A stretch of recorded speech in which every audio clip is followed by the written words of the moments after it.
I hope you're having a good day today. Appreciate you joining me. We're going to be looking at Pharaoh's dreams today. Our hymn is called Be Thou My Vision. Be thou my vision, O Lord of my heart. None be all else to me, save that thou art. Thou my best thought by day or by night, waking or sleeping, thy presence my light.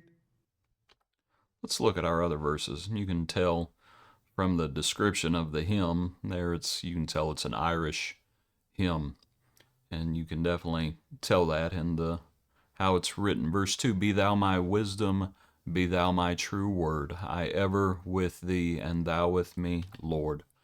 Thou my great Father, I thy true Son, thou in me dwelling, and I with thee one. Verse 3, Be thou my buckler, my sword for the fight, be thou my dignity, thou my delight. Thou my soul's shelter, thou my high tower, raise thou me heavenward, O power of my power.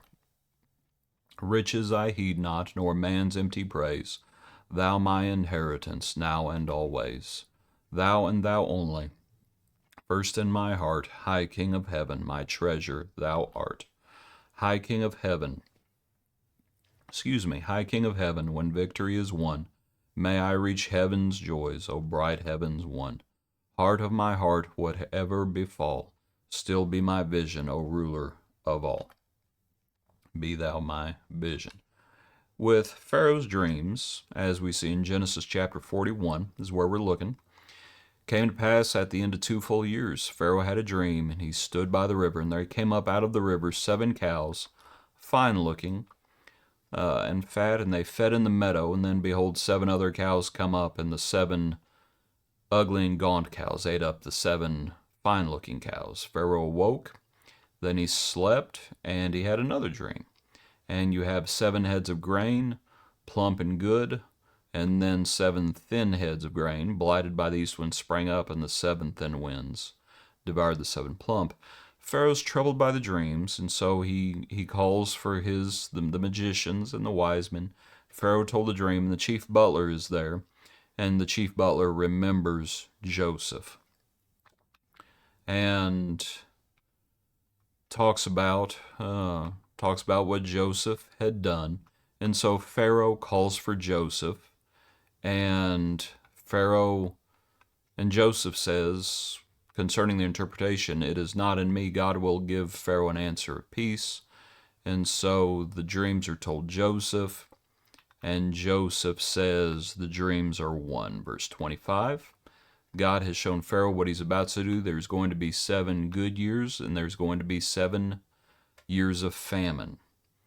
And so what needs to happen is, as the dream was repeated to Pharaoh, as all this is, the back and forth, and Joseph says, let Pharaoh select a discerning and wise man and set him over the land.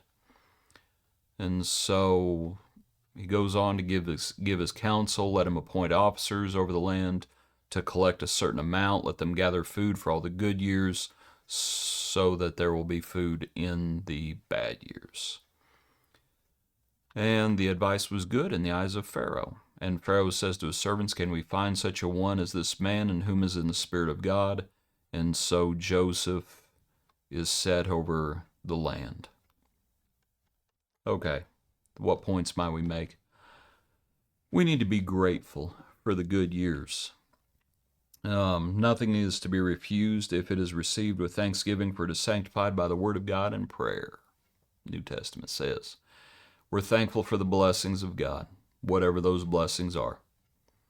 He is the giver of all that is good and perfect.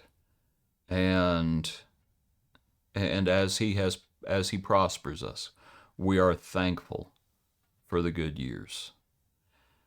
But we also need to be preparing for lean years. And it is a foolish person who consumes all that they have. You need to, we need to make provision and prepare for the future.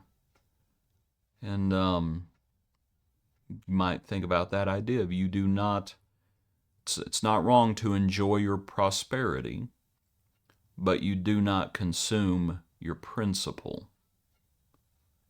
And you set aside, you make provision for the future. And so this is what they're going to do. For the next 7 good years, they're going to be setting aside. The principal thing, and you can tell when Joseph says this, and Joseph, says, let a wise person, as Joseph talks about, let's see, where's the verse? Let Pharaoh select a discerning and wise man and set him over the land of Egypt. Remember what Solomon says? Wisdom is the principal thing. James chapter 1, if any of you lacks wisdom, let him ask of God. Wisdom is the principal thing. Because there's probably other issues and other issues involving this issue that are going to have to be sorted out. Wisdom is the principal thing. Discernment, so that you know how to deal with other issues as well. You might consider that idea. If you just one answer here and one answer there, it's like, okay, wisdom is the principal thing. So then you know how to deal with other issues as well that come up. Might consider it. As we think about where wisdom comes from, it comes from the Lord. Be thou my vision. As we set our sights on heavenly things, and we turn to the Lord and we let him guide. He is our vision. Appreciate you. Hope you have a good day. Join us tomorrow for another portion of our daily praise.